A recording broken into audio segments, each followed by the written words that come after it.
Does Mabel say, come over for dinner? Do you have keys to each other's house? I have keys to her house. She doesn't have keys to my house. I have traveled with hot sauce. Essential, I think. And I have also been on the road with like a hot plate and like cooked in my dressing room. Oh, yeah. Then you really will see bad Angela. Nick, what have I told you? Clean up. My Swedish grandma used to send meatballs in the mail. You at the letterbox like that. Yeah. I love double cheese. Oh, yeah. Wow. Damn, that's good. That is good.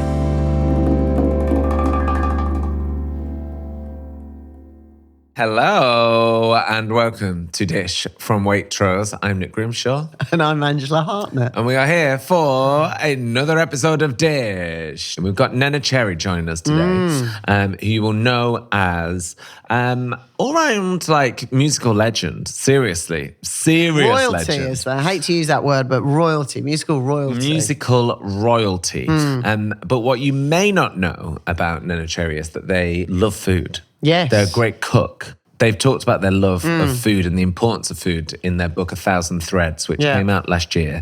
It's just about to come out in paperback. And it's loads of great stories about, you know, the life and times of Neneh and her family. But Sitting also, around the table. Yeah, food chatting, and the importance of food and the Well, I importance of family. was with one of her best friends, who is a very good friend of ours, and Andi Oliver, who we all love. And she was asking about the podcast, who's coming up. I told her, she was like, I know, you'll love her. She's amazing. Andi Oliver, formerly of this podcast. Indeed. Of course, lifelong friends with Neneh. And like you said, their lives are intertwined. Gets many a mention in the book as well. There's lots of great stories about the importance of Andi in her life. So lots to talk to Neneh about today. I think I'm excited. I've never met her, but Andy set her up. I mean, you talked about her very fondly, so She's fab. I've met her a few times, and strikes me as someone that's pretty present. Yes, yeah. And quite measured. Not in like a stiff way. No.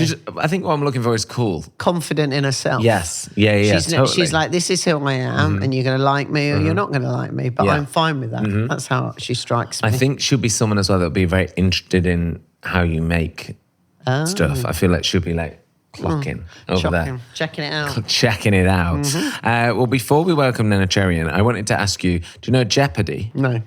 You don't know Jeopardy, the TV show? I mean, I've heard of it, but I don't watch it. Yeah. Well, there's a UK version now, hosted by Stephen Fry. As opposed to the American version you're talking about. So was it right? Okay, there's American, and now there's a UK one. But mainly you,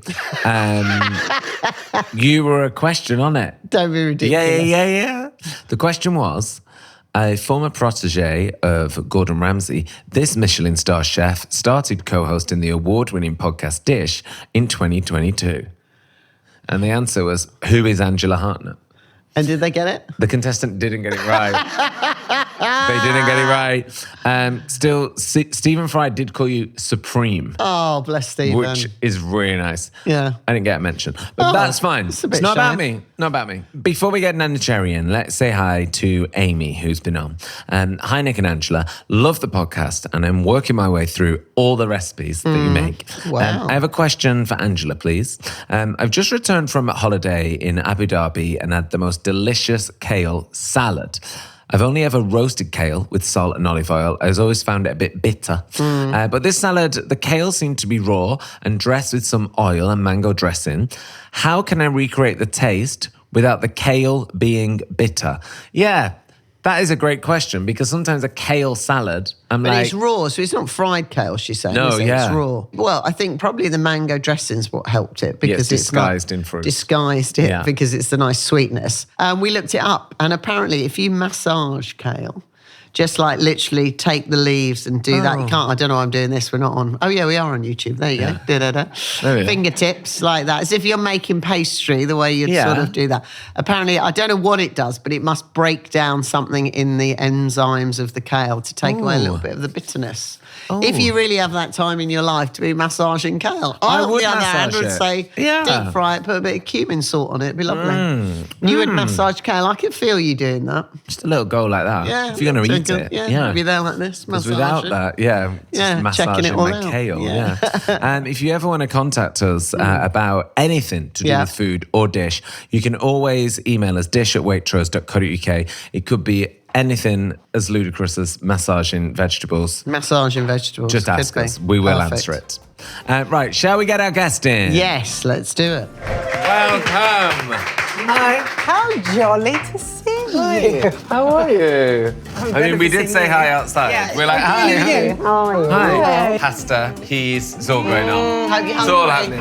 I brought my glasses so that yes. I can see the For menu. the reading recital moment. Yeah. This is a really nice first because we essentially have a ready-made introduction for our guest today. Thank you to the back of their excellent cover. I see. The back. You did that on there we purpose. go. The front. The back. Yeah. The back leads us to this stunning introduction. Yeah. Today's guest is not just one type of person. They are musician, songwriter, collaborator, activist, mother, daughter, lover, friend, icon, and now dish table guest. Neneh Cherry is here, everybody. Welcome. Thank you so much. I'm not sure about some of those. Why? Oh, come on. What do you mean? Yeah. Anyway, Moving on. it's interesting how we can elaborate on these things to put them on a cover, but I don't know if they're do you know what though? There's some that I feel like you would have picked. Sure, musician, songwriter. Yeah, mother. You're not the type of person that's like, I am an icon. Yeah. I'm like, I'm not even sure I know what that means. Do you know what I mean? Like, what in the hell I is always that? think it means, could I dress up as you for Halloween? Yeah, that's a good point. And for Okay, you, great. I could. I feel like it's something you put on a shelf. No, like icon. Like, would you know if someone turned up?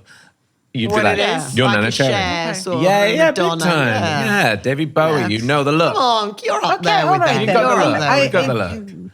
That's cute. We need to put that modest on the end. Modest on the icon. end. Modest icon. I can't believe this is the first time you guys have met. Yeah. I really can't. I'm really glad that I don't know why that I was here to witness it. I'm quite excited about Well, this. I'm No, it won't be glad. the Thank last. you. I feel we may go out for dinner and Andy will turn And up. Andy will definitely roll in if she finds out. And God knows who else. And God knows who else. Yeah, because we're firm Andy fans. Yes. You're a firm Andy fan. I feel like anyone that's an Andy fan is. I've all never right with not us. met No, anyone that's who's- true actually. Never not met anyone. Yeah. I feel like I'm even more than a fan. I'm just like connected to her through some sort of weird umbilical cord. Yeah. I don't know if I kind of would know how to live without her. Yeah. How many You know, years has it been you and Andy's friendship? That Neneh and Andy show. Yeah. I was 16, she was 17. Oh, wow. And we met at a hospital that is no longer in existence in Mortimer Street. Her brother Sean had been in a car accident. She came to visit him and I was there. And it was just one of those moments. I mean, we were like, hi, yeah. Within 5 minutes, we were out in the corridor smoking Embassies number 5. Right? I mean, in those days, you could You're literally allowed, just yeah. leave the hospital room and light a fag, right there. Great And then times. we've just, You know, I was there when Makita was born. I have cried literally buckets into Andrea's breasts and laughed, buckets, danced, cooked a lot. Yes. Yeah. And we are just like fundamentally really on a deeper level connected. And I think there's such an incredible kind of value in that, isn't it? As we go through life, making new friends is great, right? Yeah. I love that. When you meet someone and you're like, oh, we can be mates. Like, this is Yeah. really cool.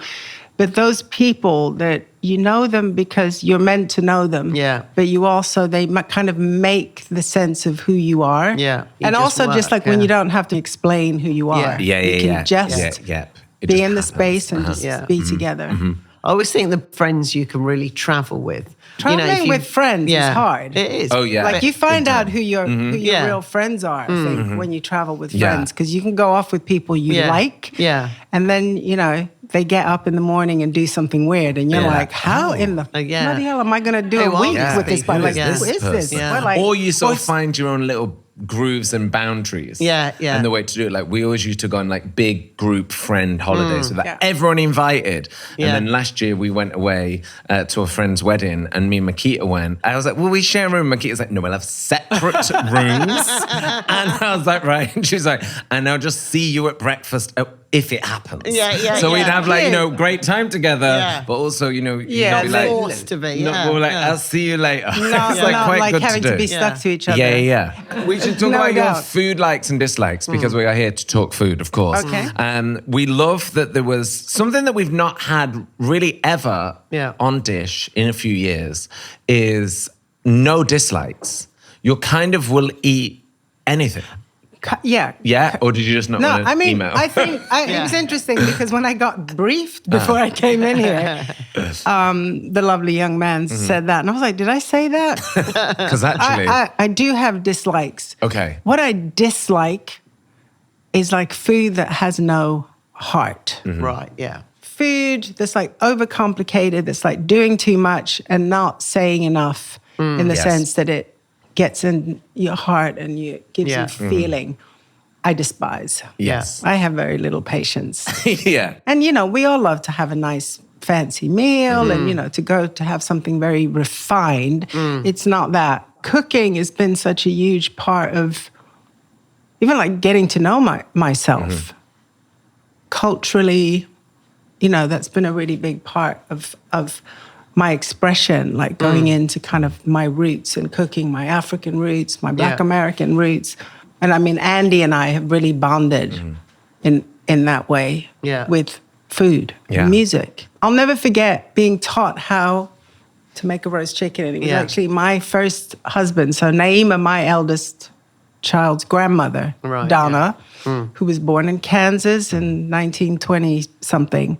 And me and Naima's father, we had Naima in Sweden. And we brought her back when she was 6 months. And when we got back to our flat in Kilburn, it was a mess. Some friends had stayed there and they'd like left dishes in the sink. Bless them. I mean, they'd done their best. And I kind of broke down. Yeah. Coming back with a little baby. No, 6 weeks. Oh, my wow. God.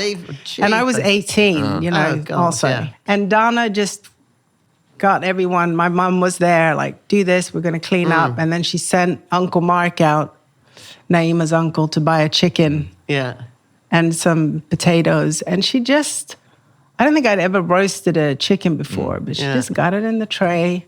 She said she just put some knobs of butter on it, put a bit of rosemary up the backside. I'll never forget that meal. Yeah.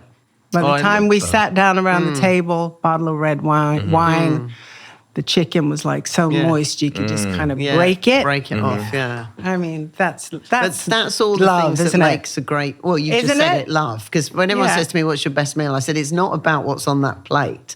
That might bring us to the table, but it's about the people around the table. Right. It's about why you're around that table. Some of my best meals are in the cheapest restaurants in the world, but I'm with my family and it was a special occasion and something was said. I mean, I'll never forget one of the best Christmas meals is when this turkey came to the table. My mum goes, that was the size of Anne when she was a baby. My poor sister's 20. But it's all the sort of moments. It's, and you've just described and you it remember, perfectly.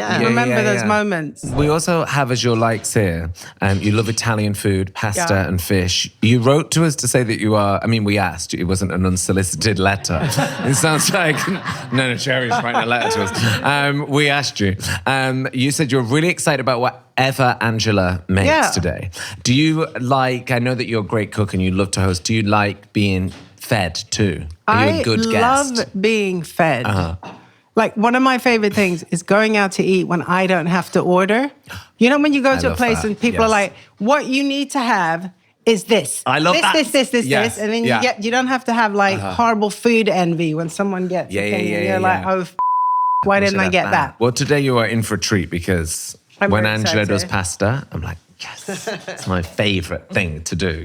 Wonderful. We also found out in our research that you're a big fan of 3 solid ingredients: hot sauce, olive oil, and sea salt. Yeah, Malden salt. Yeah, Malden also to be salt. Very specific. Oh, so you have a specific salt. Is it Malden, Ange? Can we confirm? It's Malden. It's Malden. Will you travel with salt? No, do you know what? I have not started traveling with salt. I have traveled with hot sauce. Yes. essential, I think. And I have also been on the road with like a hot plate No, and like cooked in my dressing room. Oh, yeah. What would that mean? No because way. it starts to drive you crazy after a while. Because when you're on tour, the food options, you know, it's an And you're just unreal like, life and as well. literally, even just to like be able to make some brown rice and something that's just, and also just that's just made by someone's like hands that you know. Yes. On my own. Yeah. You know what I mean? Not like crisps in a service station. No, it gets really intense after a while, I think. And what type of cook are you? Are you someone that likes to follow a recipe? Are you freestyling? Do you have your own recipes? I mean, I learn a lot from cooking with other people. Cooking with Andi has been amazing. Actually, she's a person that I can start something with and she can finish it. Right. And vice versa. Wow, that's and good. I actually have that with Mabel. Like, we can cook. Because I think if you're on a thread with something and someone comes in and goes, oh, I think you should do this, quite often you're like, get out. don't My think part's so. like, get out, I'm going to stab you. Like, And okay, the food is here. Yes. Wow, what have we got here, Ange? What are we having? Tagliatelle with peas, courgettes, and burrata. And it's a recipe by the lovely Matteo Zielenka on the Waitrose website. Fresh homemade tagliatelle made today. Salt the courgettes so they're less watery. Grate them, salt them for about 20 minutes.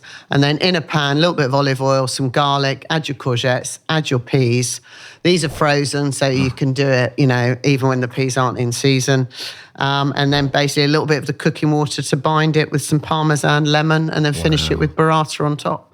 Angela, I love it appetit. when Okay, you do a pasta going. like this. I'm going Oh in. my God. Go in. And there's more Parmesan, or if you want pepper. Also, I love double cheese. oh my You love God. double cheese, 2 lots of cheese, cheese and cheese. Oh, yeah. Wow. Damn, that's good. That is good. So when you mix that in, you'll get that lovely creamy burrata That thing. sauce. Yeah, So the recipe calls for it to be blitzed, but you've not... This done blitz that. free. Well, partly because I like a full pea. I like a full pea. We can handle a pea. We But don't need to also, I blitz it. sort of think Textural. it's Yeah. an extra thing to do. And if I'm absolutely lazy, it's another bit of equipment that you have to wash up and all the rest of it. So I think you can keep them whole. But if you want to, you can add your peas in, a little bit of the cooking water from peas, and then blitz it with the herbs and stuff like that. But I think it's perfectly And then it would be good. more like pesto. Yeah, in a way, Yeah. a bit more creamier sauce. But I think because you've got the burrata, go on. Lady over there would like to ask a Yes, question. please, madam. Yes, lady at the back. What is the Yes, please. I love the way it's here. Miss.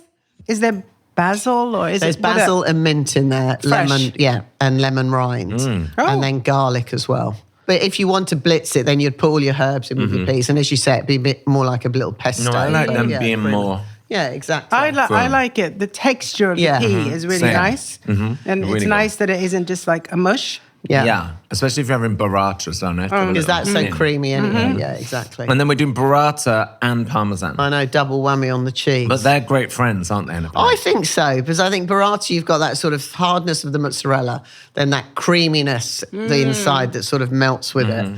And then I think parmesan acts as your salt. I mean, I always use parmesan and anchovies as seasoning. So you cut down on your salt and use that as your seasoning. Even when I've cooked with some friends out in Italy and they've made fish pasta, which everyone says you never put parmesan, but they use it as salt because it is salty. So that's why it works. I love that when Angela, you know, over the years we've been doing this, you've always said that there's these certain food rules Yeah.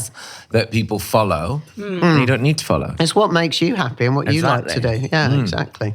If you want to Right. try this recipe, you can create this at home. All the ingredients and all the recipes we do on Dish are on waitrose.com/dish recipes. Yeah. So you can go find this tagliatelle with peas, courgettes, and burrata. There's a wine pairing too. There's a if you do Gavi, want a yeah. wine, yeah. Do you say? Oh, I say gav. But that might be northern. Gavi, It's more Gavi. How do you say yeah, it? I What- say Gavi, I say Gavi, gavi. Gavi, I think That's I- northern. Do you say gavi? I would have said Gavi. Gavi. Gavi. Not Gavi. Gavi. It's gavi. It's Gavi. Gavi. Gavi. Blueprint. Oh, yeah. Gavi. Okay, well, that wine pairing is also on the website, should you need it. Do you ever make your own pasta? Because I never, ever. I tried it once in like 2005. No, yeah, same. Yeah. And I just sort of gave up and just ended up making pasta sheets because nothing Yeah. else worked. But actually, I've just bought a Mabel a pasta machine. Because you want her to make it? Or? Yeah, go on, She Mabel. wants to make it, and I'll feel like she can drive, and I'll hang out. So Give us a lowdown. So what do we do? my pasta recipe is 1 whole egg to 100 grams of flour. So 300 grams of flour, 3 whole eggs. Whip your eggs together. Do it in a bowl or on a table. A well in the centre of your flour, a hole in the centre of your flour.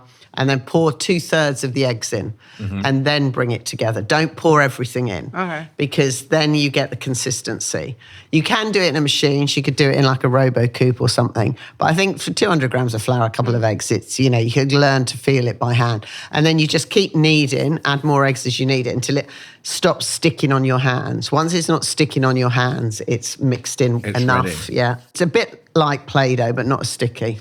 And you should be able to poke your hand into the pasta and it spring back. So it's a bit elastic. Yeah, exactly. Bit elastic. Yeah, bit elastic. Because I mean, and this might be a really stupid thing to say, but it always feels such a faff challenge to make pasta or bread. But I'm like, guys, this is the thing that we've been eating for like you think about all the little thousands of years. Like nonas someone that up have a just hill making it every day in a making forest making tagliatelle. Do you know what I mean? I can probably do it. But there's something about that I always find like, ooh. All things like that are really an art form, aren't they? Yeah, I think people have a different thing. When I used to make it with my grandmother, she would put a bit of olive oil.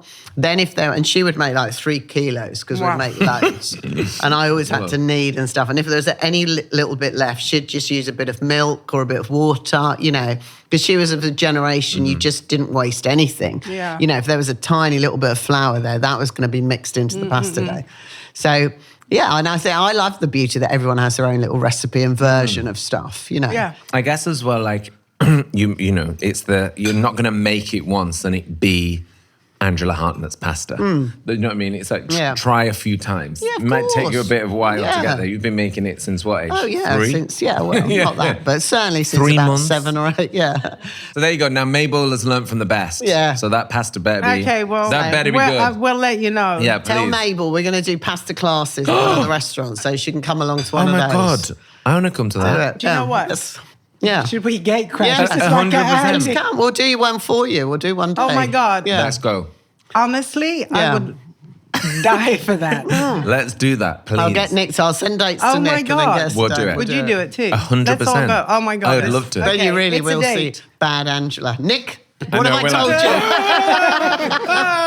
Clean up. Oh no, I would honestly love that. Yeah, I would it's love good that. fun. 'Cause And we don't imagine- overcomplicate. And everyone does. I guarantee you will walk away with pasta that you can take home and eat that night. Okay. Let's do it. Do we invite Andy? Because Andy will be like, I know how to make pasta. Yeah, we'll test She it. can come and be like a cheerleader. Referee. Yeah, ref. She might just love it. I feel like she's probably made just about everything now. Yes, But yes. it could be fun. Mikita would. Yeah, I feel like we should do a little family Oh my God, let's gathering. Do it, We'll please. do it. Do the kids cook for you? Does Mabel say, come over for dinner? Because don't you live like We right live in the same 3 street? doors apart. So 3 doors apart? Yeah. So Do you would have she- keys to each other's house? You I pop have in keys and to her house. She doesn't have keys to my house. I want to talk about growing up and food. And you grew up in a vegetarian household For a while. which you've called before was a little frustrating, was the words that you used. Why was the vegetarian life frustrating for you? Because I was very much like, in fact, my Swedish grandma used to send meatballs in the mail for my brother love. Eagle Eye. That's nice in a From jiffy. Sweden No, to- no. Oh. In Sweden, when Oh, we were in say, Sweden. right. She Yeah. worked, she ran the post office where she lived. Okay, So brilliant. she probably did like express mail for yeah, free. nice. Yeah. Put the meatballs in. But You at the letterbox like that. yeah, I mean, I just wanted to eat like Yeah. meat and potatoes and, you know, and it was very like brown rice. There was an era, miso and Yeah. tamari and, you know. And I mean, I love some of that stuff now, but at the time, Yeah. and no sweets and. Right. Right, okay, quite strict. But when you were a kid, I think you always But it want didn't last that long. the other taste, You won't don't get- you? yeah. You It's know? like if you say you can't have Yes. candy, Yeah, of course, yeah. or you get like crazy. But where we lived in Sweden in the countryside, I knew all the farmers around. Yeah. And I would just get on my bike and like go to people's houses around the time when they would bring out the cinnamon buns and all the kind of home baked, buttery, delicious cakes. Yeah, of course. So we did the vegetarian thing, which was very much of its time. And then, you know, my mother was a great cook, actually. And she made amazing, I think, like almost the best black beans I've ever had. Actually, after she died, there was some frozen black beans that she had made in our freezer in our loft in New York. And we took them out, we defrosted them and ate them. Speaking of like amazing food memory, and they were so good. You know, she grew up in Sweden, and she was born in like 43. So she grew up really knowing kind of like home cooking, like kind of traditional Swedish food. And there were certain aspects of that that she really loved. And do you cook a lot of Swedish food still? Yes and no. Right. Like I have things that I really love. Yeah. But also like more like old school things like that.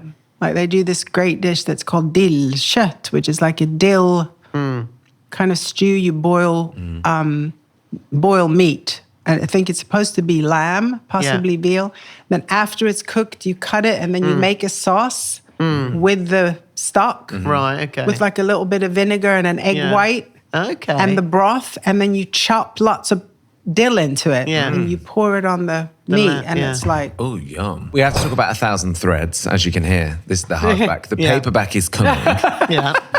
It's just been shortlisted for the Women's Prize for Non-Fiction. Congratulations. Huge. Congratulations. Amazing. Can't believe it. Tell us about the process. How was it? Because to sit down and reflect and to write about your life is no easy feat. How did the journey begin for you? Wow, I feel a little bit like I was kind of positively pushed into it a little bit. Right. Which was actually a blessing, and I feel very kind of privileged and lucky that people kind of believed that I could write a book. So I met my publisher and COVID started and I started writing. Basically, it took 4 years from door to door to get it done. And when I first started writing, I didn't really have a plan as such. So I started just kind of with things that as they came up. And then basically in August, so a few months down, when did COVID unfold? February, March, or something like that. March, Cameron, my husband, and I went to Sweden, and that's when I think I really began the real journey. And I was kind of allergic to the concept of like, I'm just going to do this chronologically, like, but actually that's what I ended up doing. Right. Because I think that each bit of my story and my life or whatever, like as I went through them, opened up the doors into the next part. And yeah, it ended up being like a crazy huge thing that I think affected me much more than I realized when I was in the middle of it. Right, Because you know how it is when you're in the middle of things, you're just like, you keep going.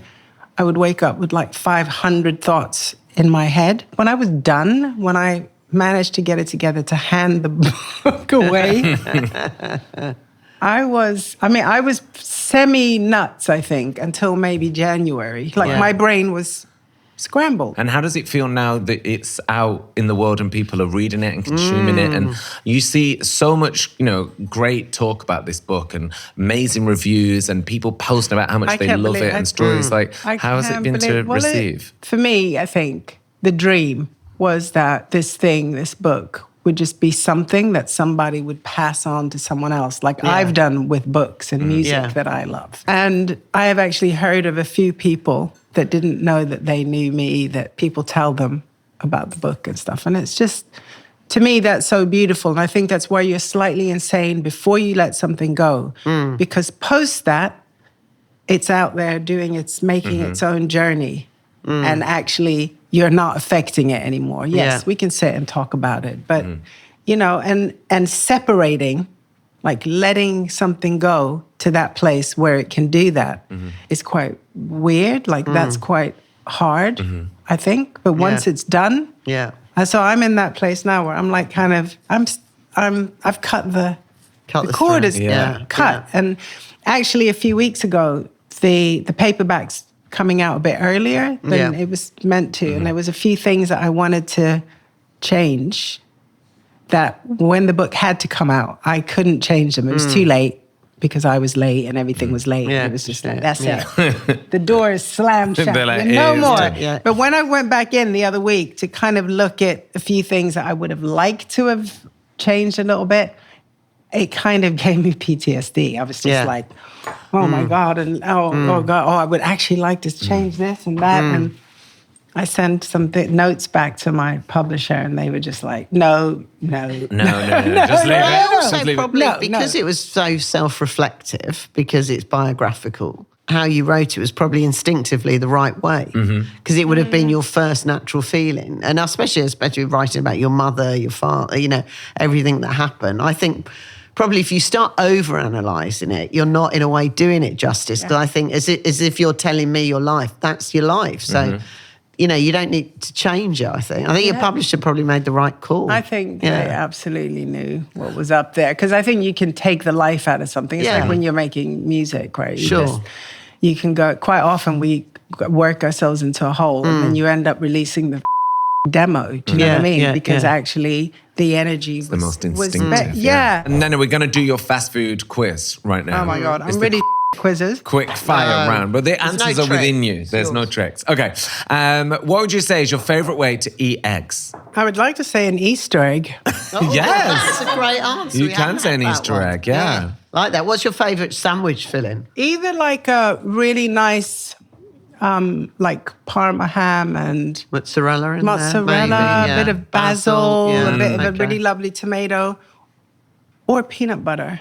Oh, nice. Yeah. We like Peanut butter Yeah, and peanut banana. butter Have you had sandwich. Mani Life peanut butter? Yes, I have. Oh my God. Oh my God, that's a There's problem. one where you literally get like half a peanut in the peanut butter. Oh, Yeah, I it's don't I love know it. that. It's so Is good. that an American brand? It's in Waitrose. Is it? Okay. It's in Waitrose. It's in Waitrose. We'll try that. What is your favourite form of potato? Mashed.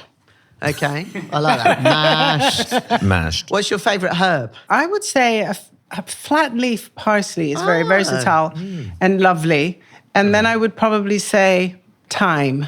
Okay, nice choices. Yeah, I like Do you have a those. favourite? I do love rosemary. I mean, I've loved them all. They're- Coriander. We don't. It's a I very don't know why awful we. question. It's but too- I would say, It's a hard one, that one, yeah. Because It's they're hard. different herbs for different dishes. My true. favorite is, parsley. Yeah. Coriander. A bit of parsley. Or- Thyme, I love thyme. Thyme. But I Yeah. do love rosemary and I do love crisp. Do you have a favourite crisp? I'm not crazy about What? crisps, Okay. Love crisps. but lately, do like a truffle crisp. Oh, fancy. What if we were And- going to the shop, you pop to the corner shop? What's your Well, fancy? you know what's happened to me in my old bag lady days? I've developed a really severe sweet tooth. Oh yes. Oh, okay. I was always a savory person. Now I would probably get some dark chocolate or Right. something. And I think that more than crisps, I've eaten nuts has been my thing. Yes. I love, do you know what I love is a roast almond. Oh, yes. Nice, yeah. What would be your favourite food to put on a barbecue? Oh, I mean, I do love I do love a barbecue chicken, Yeah. a jerk chicken. I mean, Yeah. I love jerk chicken. I remember doing a gig, it's back to these Olivers again, with Andi, and I had to make her barbecue chicken. And the biggest compliment was she said, "Is there any left? I want to take it home for my mum." Wow. And I was like, "We've nailed yeah. it. If Andi Nailed wants it. to take it for her mum." Mum, Yeah, is- exactly. she Yeah. don't play.